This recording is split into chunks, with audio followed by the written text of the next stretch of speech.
Hello again, everyone, and welcome to another episode of By the Time We Get to Phoenix, Our View from the Back Seat. I'm your host today, Brian Smith, and today's podcast episode deals with our time before we went to Phoenix in Upper Sandusky, Ohio, where we grew up in the late 1960s and 1970s. And some of the stories to tell, some of our memories and our recollections. You know, I have four brothers, and every time we tell a story, we often tell four varying versions of that story. But it leads to a lot of fun and a lot of conjecture, a lot of good memories, thinking back to those times when our parents were alive and some of the fun times and decisions we made that sometimes we question as adults. But today's episode, I will include my brother Jeff and my baby brother Kyle Smith as we look back on those days in the mid-70s before we went to Phoenix, and also when we came back and before we went back again, because we did it more than once.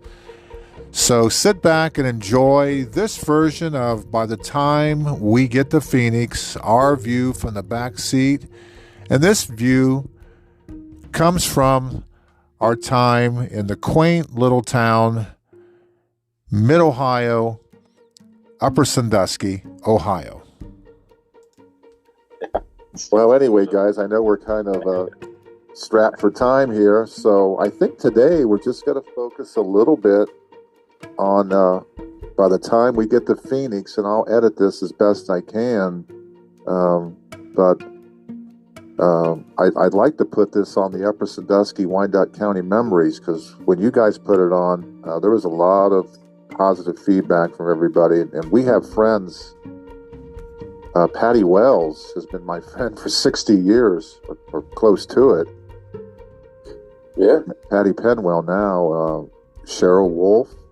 You know, I went to school with her. I've known her my whole life, it seems like. But I want to talk first, because I know Kyle's on a bit of a time constraint. Jeff went to Mexico, and when he came back, the plane landed at the Dayton airport. Jeff, you have to refresh my memory, and you were late, and Kyle, at 5 years old, Kyle, definitely want to get your input, you pulled the fire alarm. And, of course, that's a misdemeanor. I wasn't there. I was home. I didn't go. I know Mom and Dad were in an uproar even before they left, just driving to pick up Jeff.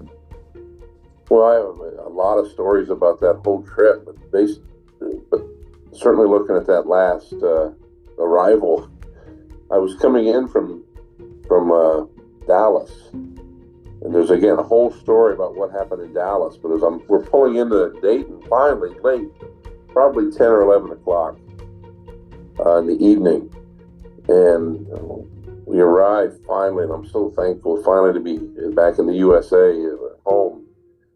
And as we're coming off the gangway, the ramp, I hear a beeping, an alarm going off, and everybody's like, what is going on? And we come off the plane. I'm barely off the plane. I see Mom and Dad, and I want to run to them and say hi, and I see everybody, and Mom says, we got to get out of here. Your brother pulled the fire alarm. And we get whisked away, me, Kyle, and Mom and Dad. We rushed out of there. Kyle, what's your recollection of that? Pick up the pieces there. Well, you were quite a bit late. I mean, I was 5 years old. I had just turned 5, and you were significantly late. I mean, it seemed like we were there half the day waiting. Plus, the drive from Upper Sandusky to Dayton is a long time. Mm-hmm. So we probably invested an entire day waiting on you. So we had been there, hungry, tired. You know, I was bored at that point. And Dad was holding me, and I saw the lever on the wall. And I asked Dad, what is this? And, he wasn't paying attention. Oh, don't bother that.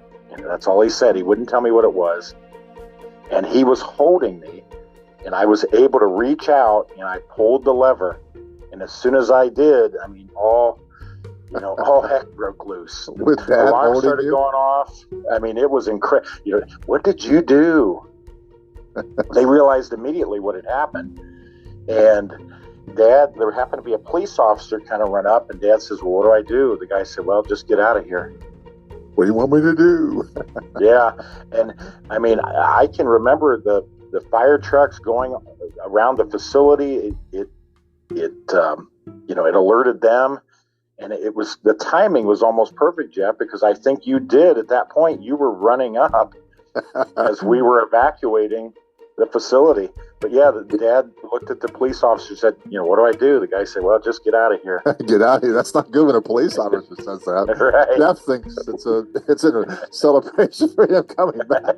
Instead, he gets a verbal reprimand. Yeah, we rushed out. In today's world, you wouldn't even got that close to the gate. No.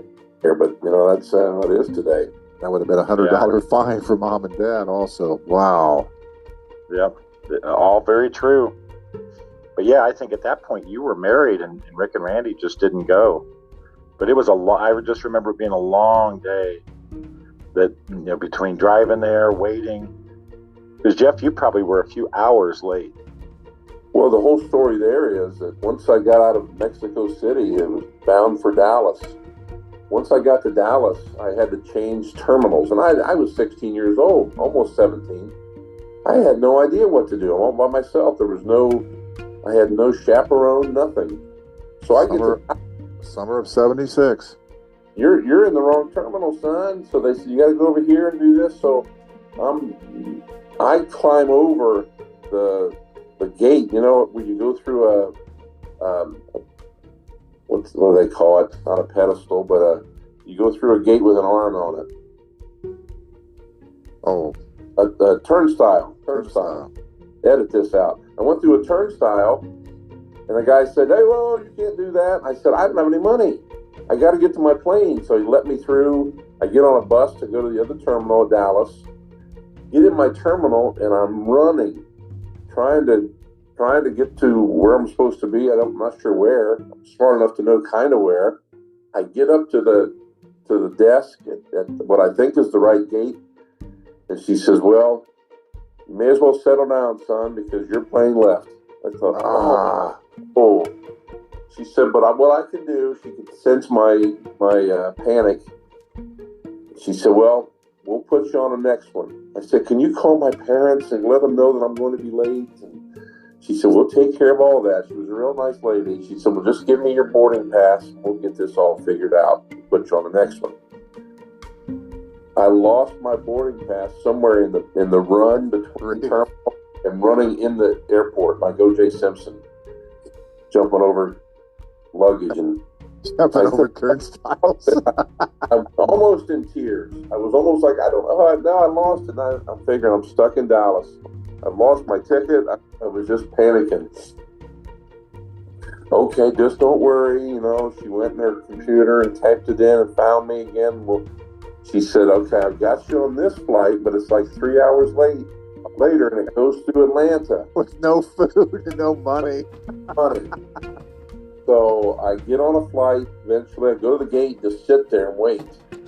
They're routing my luggage everywhere, I hope. I'm hoping Mom and Dad are waiting. You know how Mom is, and Dad maybe more so, being patient.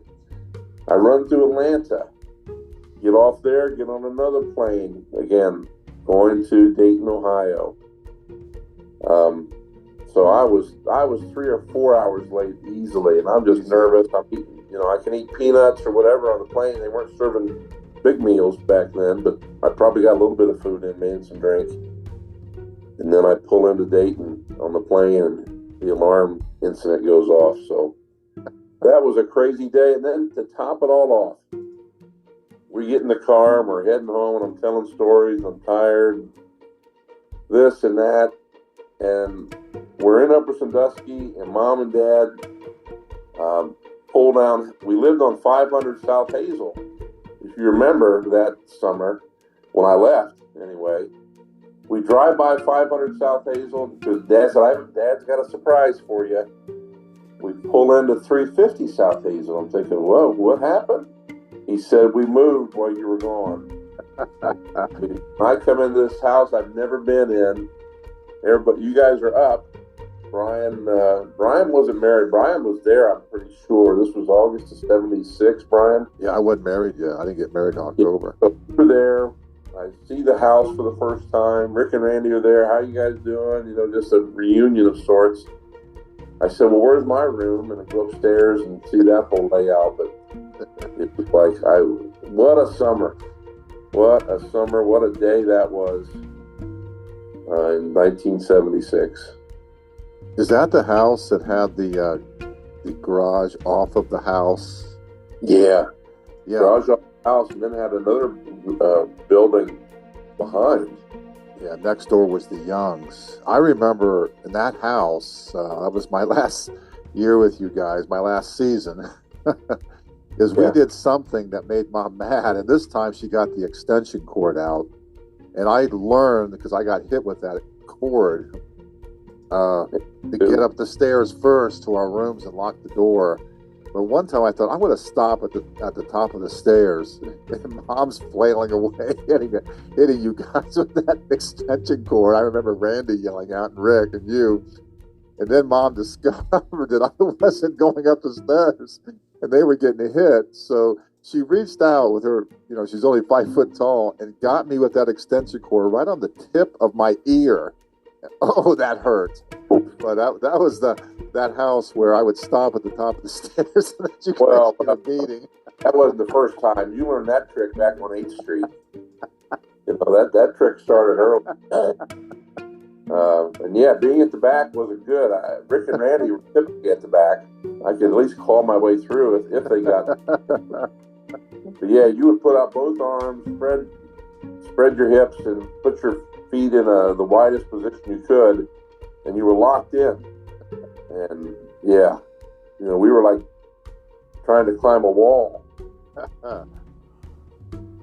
Upper Sandusky, though, has a lot of memory. I don't know if it does for Kyle or not, but we used to go to Neumeister's Bakery. Kyle, do you remember any of those memories of Upper when we lived on I think we lived at 3 or 4 different houses. Well, we lived on 5th Street, I remember. At the end of Hazel, South 8th Street. I remember celebrating my 5th birthday at 500 South Hazel and then moving to 350. So I remember all that. The blizzard of 78.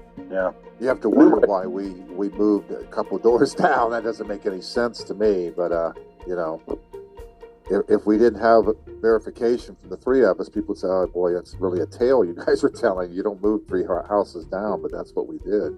Mm-hmm.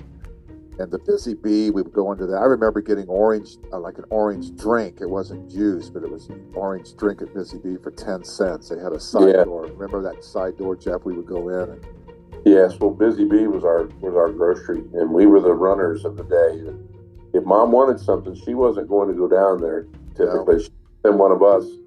And you and I, Brian, got into the habit of, if there was a little bit of change left over, we were hoping Mom wouldn't catch us. We'd buy a candy bar, a nickel or a dime or candy or a pop or an orange drink. But Mom got wise to it a little bit. I remember one time I got home and she said, was there any change? I said, no, it came right to $1. And you take $1 to Busy Bee and get milk, bread, and lunch. But she got wise to me, and I remember feeling so guilty that I lied to her about there was change, but I'd spent on a candy bar. And the way it was back then for all of us, at least for me, was I had to eat it real quick so I could get home and get rid of all the evidence before Andy or Brian knew that I'd gotten one. Yeah, we were like a pack of hyenas. If one person got it, everybody was going to get it. It was on that house on 8th Street. I want to go back to Christmas Day, which Jeff and I will never forget. Kyle was just 6 months old or whatever, 5 months. We had a nice Christmas that day, but somehow, some way, Jeff and I did something that made Dad or Mom angry. That was the house on 8th Street. Yeah. And we had to do laundry that night. Jeff, I know you remember that. You and I don't think I'd ever done laundry before. But they decided on Christmas night, and that was the night of the longest game in NFL history, Kansas City and Miami. We missed it because we were doing laundry at that little laundromat, which is still there, Jeff. Yeah, Mom certainly wasn't going to go fix a whole Christmas day full of food and everything. She probably had work to be done. Dad wasn't going to miss a ball game. Rick and Randy were too probably young and inexperienced at the time, so it fell on me and you, Brian, and it was a snowy day. I remember that. It was a typical Christmas day that you'd always hope for, snow and cold weather, and it wasn't much of a walk, but when you're hand carrying laundry bins and detergent and et cetera, all the supplies needed, and we weren't a small family, so it wasn't one or two laundry totes. You had to stack them and then carry them. It was a chore getting down there, and then hopefully finding that it was open on Christmas Day. But it was like a 24/7 laundromat, so it was open.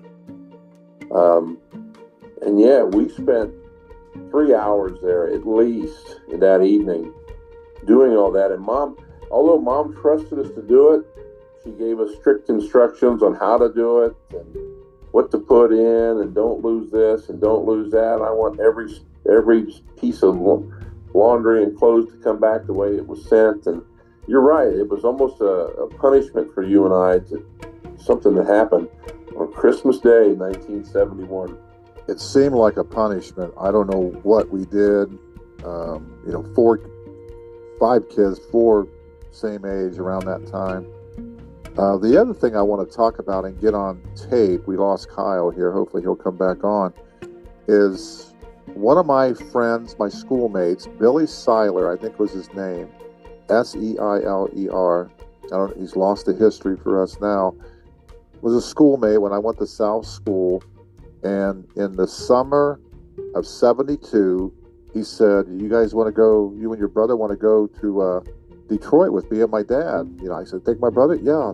So I took you, and his dad drove to Detroit, the old Detroit Stadium, which is the stadium where Babe Ruth, Lou Gehrig played. I think Lou Gehrig's last game ever was at that stadium. They had won the World Series in '68, had a pretty good team, even in '72. And we got there and thinking we're going to be in the bleachers someplace. Nope, his dad had box seats. I'm not sure what he did, but he must have been an executive. Before the game started, he said, come on, guys, I'm going to take you downstairs. Took us down to the old Detroit Tiger dressing room. I want to get your impactful thoughts on that. Old stadium. You could still see the pipes on the ceiling. It was dirty. It was cold, damp. We saw a couple. We saw Bill Freehan. I remember Tom Timmerman. I remember meeting him. He had glasses on. He looked a little bit like me if I would have been an adult. I still have his baseball card. And we got to meet Al Kaline, Jeff. Yeah, it was an amazing day. Just the fact that we were able to go on a Saturday, and they treated us like the Seilers treated us very well. It was first class all the way. The way we ate, we even went to a movie before the game. That's right. Not sure what time the game started, but we get to the stadium. I remember parking outside in the parking lot, and we're walking up to Tiger Stadium, and it just looks so big and so ancient, almost, as you say, Brian. And I remember being on the corner, getting ready to cross the street at the light at Tiger Stadium, and I was right on the edge of the curb, just anxious to get over, and this car turned the corner right on red. If you were right in front curb, you're going to run over. Yeah. I jumped back. Yep. Thought, wow, what kind of city is Detroit? Right. Our first big city, really. Yeah. We get inside there, and as you say, Brian, we had good seats. We had a chance to go down in the locker room. And again, said hi to Al Kaline, shook his hand. Met Tom Timmerman, talked to him a little bit. I remember, if I'm not mistaken, Mr. Seiler was in the service with Al Kaline. You know, back in the day, those guys do military service, and somehow Mr. Seiler met him there. Yeah. I remember looking across, waiting on Al Kaline to come, and Bill Freehand's getting undressed, getting towed off or whatever. You know, the amazing thing is, one of my big regrets, no camera. We had no camera. It's all in our mind. All the capturing of the film is still in our head. Yes. Which is sad. I looked up the movie. I can't think of the name of it. It was a movie with a guy who was an actor who had a little space between his teeth. It was kind of a goofy movie, but I remember watching. It was a color movie, but we went and saw a movie before we went to the game. He got us candy and popcorn. And yeah, the guy's name was John Q. Lewis. I remember that. You're right. The gap in his teeth. A circus. I mean, well, I'll look it up now that we've kind of connected on. Went to a movie. Mr. Seiler paid for everything. Yep. And it was all first class with the Seilers, and I've lost track of Bill. He moved away shortly after that. That was a great day. It'd be nice if the listeners know of him or let us, send Jeff an email or text him, because you have a lot of connections in Upper yet. The funny postscript to all this is, you and Kyle and I went down to a card show late last year. Yeah. Got the opportunity to not just meet Denny McLain, the star of those teams in Detroit, but also to spend at least a half hour one-on-one with him with no interruptions, just getting to know Denny McLain and talking about, you brought up this incident, Brian, and what was Denny's response about Al Kaline? Oh yeah, a little bit surprising. Not a positive. They were teammates. He said, what Al do? Ask for money or something? Or he really did not like Al Kaline. Yeah, he said he didn't care about the fans, is what he said. So when I look back on our moment, I have a different regard for him, and he became like a little bit of a hero for me. A postscript to that, when we got to that card convention and was talking to Denny McLain, who looks nothing like he did when he was in his prime. He was an old guy with glasses and kind of heavy set. Nobody knew who he was, but Jeff and Kyle and I absolutely knew. At least we heard later people coming up, now, who are you? Now, Denny McLain had an incredible 3 years where he won 31 games one year, back-to-back Cy Young. He actually, one game, he went the complete game. He pitched 266 pitches and stayed in the game. 266. Yeah, he didn't. Pitch counts didn't matter back then.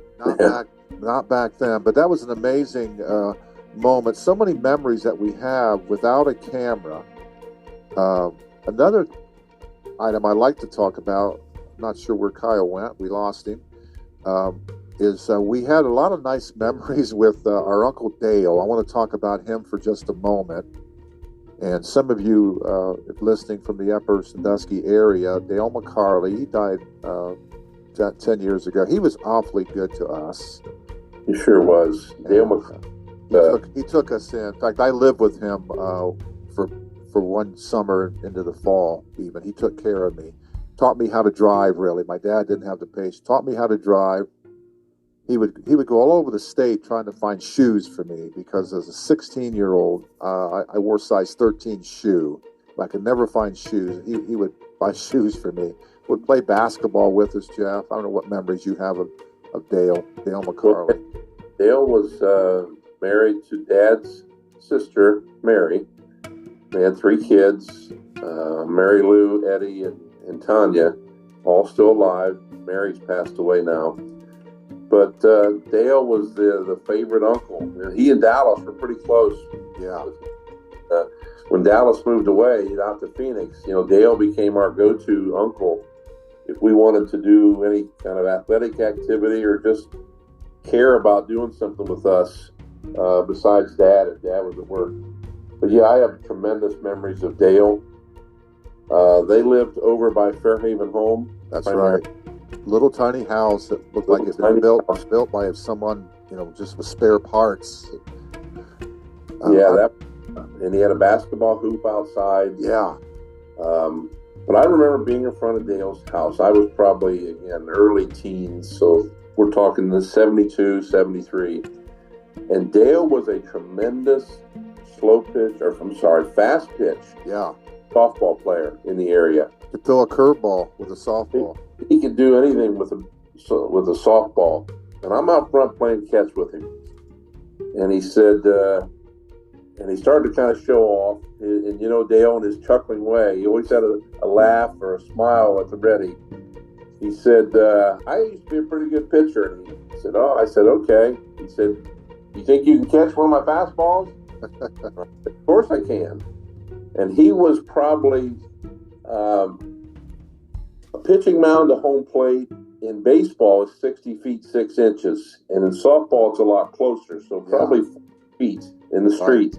Right. And he said, here we go. You ready? I said, yeah. And I was a pretty good ball player and pretty good with the glove, good reflexes. He went into that windmill motion and whipped one to me, and I caught it right about an inch from my nose. I remember that, yeah. He whipped it. I mean, you may have been there. I think you've been there. You and I did stuff alone when it came to sports and Dale. I was so scared. I thought, whoa, I just caught that. And he laughed, that big Dale laugh, that cackle. Yeah, he didn't hold back with us. I remember one time we were playing basketball in his in that little driveway. Yes. And I'm going to show you guys how to hit a running shot. And he went running, and he rammed his knee right into a little wagon that was there and just blasted his knee. And we didn't hold back. We just started laughing. Oh, we were hysterically laughing, and he kind of limped it off, and that made it even more fun. Well, another heard him for years. That injury that he had from blasting into that trailer. Well, we used to go to the New South School and play basketball. We had the gym for a couple hours one weekday night. Yep. Dale would go with us. Yeah, he did. And I remember being playing basketball there, and Dale was on, I'm going to say my team, and you were on a fast break, a 2-on-1. I was the one back on defense, and I don't know if it was Rick or Randy or whoever was the other person on the fast break. You threw a pass. I was in the middle. You threw it right at my nose and just blasted my nose. It started bleeding. And I was sitting there on the court bleeding and laying there. And Dale said, I can't believe you did that, Brian. That's the worst thing I've ever seen in the basketball court. He did say that. He got furious with you for that. It was totally accidental. I know. It was 2-on-1, and you were going to pass to the next guy for the layup. And I just happened to have my big nose in the way, playing great defense, I'm sure. You blasted. I remember him saying that was the dirtiest play I've ever seen. I remember that. Yes. Yeah. Back then we had no money. We just had things that money can't buy, really, that we just had a lot of fun. Again, we're talking about our memories of Upper Sandusky, South School, and just so many different places. We need to go there again, just do a history tour. Well, the south end of town was where we spent most of our time. The north end, Union school kids, and we were the south end. And you think of guys like I do think of Wes Har, Steve Phillips, Dan Corbin. We ran around with. Yeah, Dan lived on the north end, right over the tracks. Right over the tracks, right. Oh, you go to South School, but then they moved on the south end there toward the curve on 199 heading out of town. But Dan Corbin comes to mind. The King Boys, Mike and Charlie. Terry Messmer was our neighbor on. Yeah. We lived 329 South 8th Street. The Messmers lived right next to us. Yeah. Terry was a buddy of ours, a pal. Always a teammate. Whenever we had a game, he was right there. He wanted to play. He was diabetic, remember? Juvenile diabetes. And he would go into those bouts where his sugar would just drop suddenly, probably from playing with us. So he was the same age as me. We were in the same class at school. Grew up together, first grade on. And no dad. and that, I think that appeal of my dad, our dad, being involved with us quite often in the backyard or in the front yard. Dad was all-time quarterback, or he was the all-time pitcher, or he wanted us boys out in the yard playing catch to hone our skills. And Terry would join in on that quite a bit. And there was one story, Brian, if you remember, when we were playing football in the backyard, and Dad was all-time quarterback. You remember that story? Yeah, we're all saying we're open. I forget who was guarding who, and Terry was on offense, and you and I were, or one of us was, being guarded by Rick and Randy, and Dad, I'm open. And Terry blurted out, Dad, Dad. And then he caught himself. And I remember us, we didn't have any discretion back then. We just started laughing, kind of mockingly. Looking back, you hate that now. He was totally embarrassed. Yeah, my heart went out to him because I'm very aware of the situation he was in, just having a mom and all sisters next door. That story rings true to me now in my heart. Yeah, he's passed away, probably from diabetes. I had another really close friend in 1971, Billy Gottfried. Yes. I went to school with, went to his house many times. He ended up passing away from meningitis, I believe. It was encephalitis. Encephalitis, that's right, yeah. Sure, what is that? You can explain that better than anybody. Yeah, it's something that can be fatal. That has to do with just the infection and what happens to your body, and if you don't get the right treatment pretty quickly, you pass away. And I think he was 13. That was like the first close person in my life who I lost, a childhood friend. Kind of stays with you a little bit. Well, there's another friend of yours, and we got to know the whole family eventually. That this guy, you and he were tight friends, and he was just in our lives for a few short years, and then they moved away. Joe Savage. Yeah, Joe. Yep. Him and I it's amazing the friends you have in small towns that you get close to, and then they seem to sometimes go away. It's gone. But him and I we were competitive together. Of course, it's friends you have as a child that when you get older, you lose them. You don't know what happens to them. You kind of you think about them once in a while. They come into your mind, and then they're gone. But I think about some of the childhood friends I have. Cheryl Wolf. I'm trying to think of her maiden name. Cheryl Webster. Cheryl Webster. She was the it girl. Remember at South School where we all went? Straight ahead. Jenny Bacon was another one. Good class. Yeah. Yeah. Very bright young girl. But they had it back then. Marty, small town. Marty.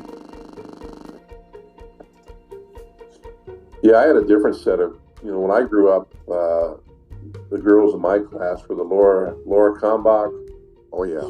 Wells, Sandy Walter. Those three come to mind real quick. My class was the last class to graduate to the junior high from the old South School, where that is correct. They had that tall staircase. They tore it down, unfortunately. I remember being in the back, and all the South School kids relate to this. We would go out, we would play a game where we would run from one side of the schoolyard to the fence, and on the other side of that fence was that house still there with that gigantic dog. Remember that? I'm trying to remember. Yeah, the white dog named Harvey. Harvey, yeah. We were terrified of him. He was gigantic, but he seemed to love when we would come out there. All the folks listening now who were all in our late 50s and 60s, we all remember playing that game, running, trying not to get tagged so you'd be out. Sometimes we'd go to the main fence over that with a little chain link in front of it. We'd play basketball. We'd go out there and play soccer. That big, huge tree that was actually bigger than the tree from Shawshank.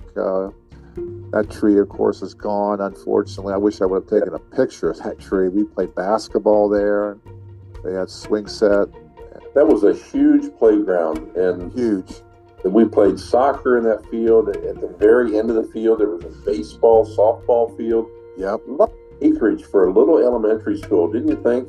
Amazing looking back now. We just thought, doesn't everybody have a huge playground like this? But we loved it. I remember one time being out there playing on the huge field, and I wanted to go home, so I jumped over the chain link fence and caught my foot and fell into that gravel.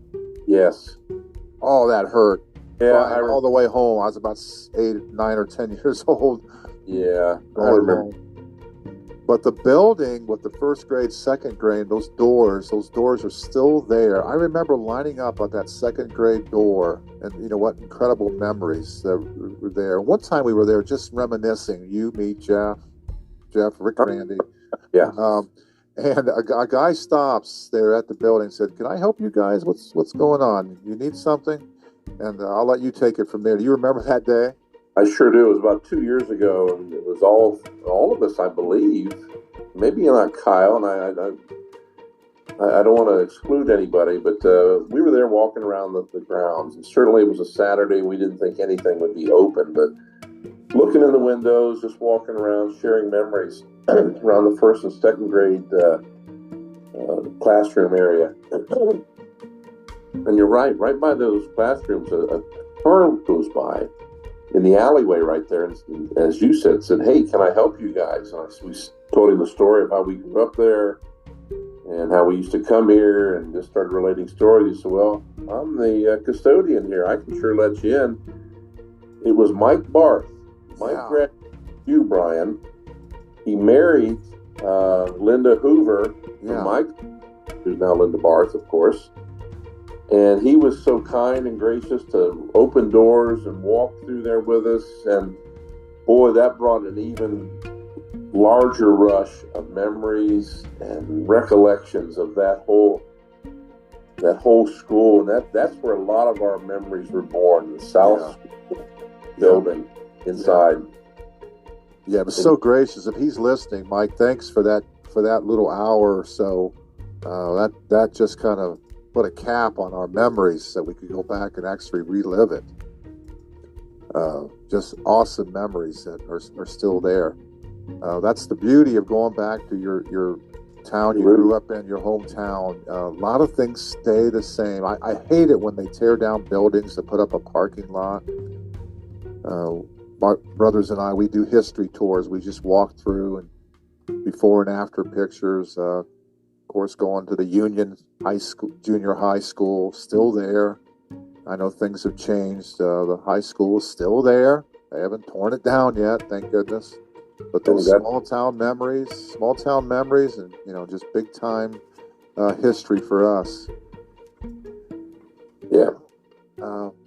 We've talked about a lot. It seems like we got a long way to go. We want to thank you for letting us come in to your memories a little bit on this podcast. This has been Brian and Jeff Smith. We had our brother Kyle, but he was just too young to remember. He was born in 1971 at the Wyandotte Hospital. Were you born at the Wyandotte Hospital also? Can't remember. Yes. Yeah. Yes. I was at Marion General. All four of my brothers at Wyandotte. It's expanded. Still has some of that small town flavor. Yes. One of my sons, Keith, still lives in Upper, which I'm glad, happy to know that. It's a beautiful town. A lot of great memories for us, and we just thought we would share some of those with you on Upper Sandusky Memories. So we want to thank you. Any final words, Jeff? I'll let you have the last word. No, you're right about Upper Sandusky. I don't live there either. I live in Marion. I live in Bucyrus, lived out in the country. But when I head toward Upper Sandusky, and I head toward any one of the entrances, whether up the hill by Harrison Smith Park, or coming in on 199, or coming in off of 23 on the north end of town, I enjoy being back home, and that will always be my hometown. And love to go back there, and love to go to the library, love to look at the old memories in the archives, and that'll always be my hometown. Yeah, I totally agree. I intend to retire in Upper Sandusky. I really do. We have so much more we'd like to talk about.